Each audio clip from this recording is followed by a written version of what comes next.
Channel میں ایک بار پھر سے خوش آمدید۔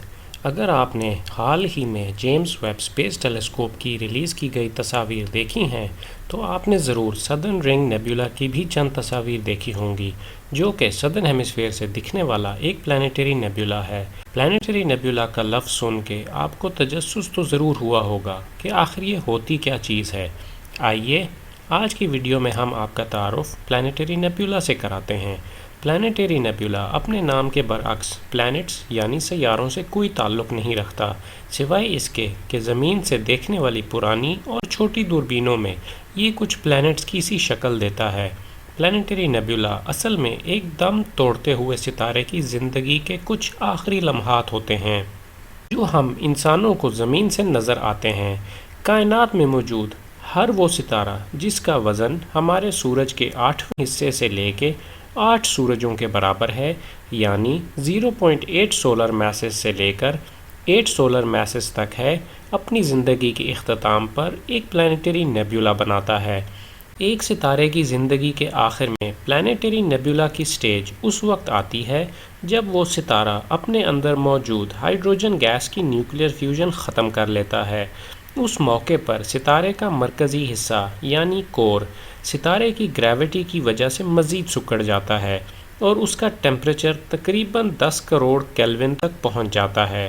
ستارے میں اگر وزن ہو تو پھر وہ آہستہ آہستہ ہیلیم کی نیوکلیئر فیوژن شروع کرتا ہے، لیکن ہائیڈروجن کی فیوژن ختم ہونے اور ہیلیم کی فیوژن شروع ہونے کے درمیانی عرصہ میں ستارے کی باہر والی تہیں یعنی لیئرز مزید باہر کی طرف پھیلنا شروع کر دیتی ہیں، جس کو ستارے کی زندگی کا ریڈ جائنٹ فیز کہا جاتا ہے۔ ریڈ جائنٹ فیز کے آخر میں ستارے کی گریوٹی اس قدر کمزور ہو چکی ہوتی ہے کہ اس کی باہر والی تہیں یعنی لیئرز ستارے کے کور سے کہیں دور خلا میں ایک غبارے کی شکل میں پھیل جاتی ہیں۔ یہ غبارہ ڈسٹ اور گیس پر مشتمل ہوتا ہے اور اس کو ستارے کی طرف سے آنے والی الٹرا وائلیٹ ریڈیشن آئیونائز کر دیتی ہے، جس کے نتیجے میں یہ گیس اور ڈسٹ پر مشتمل نیبولا روشنی چھوڑنا شروع کر دیتا ہے۔ اس وجہ سے تمام پلانیٹری نیبولا کو ایمیشن نیبولا بھی کہا جاتا ہے، کیونکہ وہ خود روشنی پیدا کر رہے ہوتے ہیں۔ پلانیٹری نیبولا کا یہ فیز ایک ستارے کی زندگی میں تقریباً 20,000 سال تک رہتا ہے، جس کے بعد نیبولا کی گیس اور ڈسٹ روشنی پیدا کرنا بند کر دیتی ہے اور مرکزی ستارے کا کور ایک وائٹ ڈوارف کی شکل اپنا لیتا ہے۔ یہ ستارہ اب کھربوں سال یعنی ٹریلینز آف ایئرز تک وائٹ ڈوارف کی شکل میں زندہ رہے گا اور پھر شاید ایک دن بلیک ڈوارف میں تبدیل ہو جائے، لیکن یہ دوبارہ کبھی بھی پلانیٹری نیبولا نہیں بنائے گا۔ اس کے برعکس پلانیٹری نیبولا کی شکل میں خلا میں چھوڑے جانے والی گیس اور ڈسٹ کائنات میں پھیل جاتی ہے اور کسی نئے پلانٹ، ستارے یا انٹرسٹیلر ڈسٹ کا حصہ بن جاتی ہے۔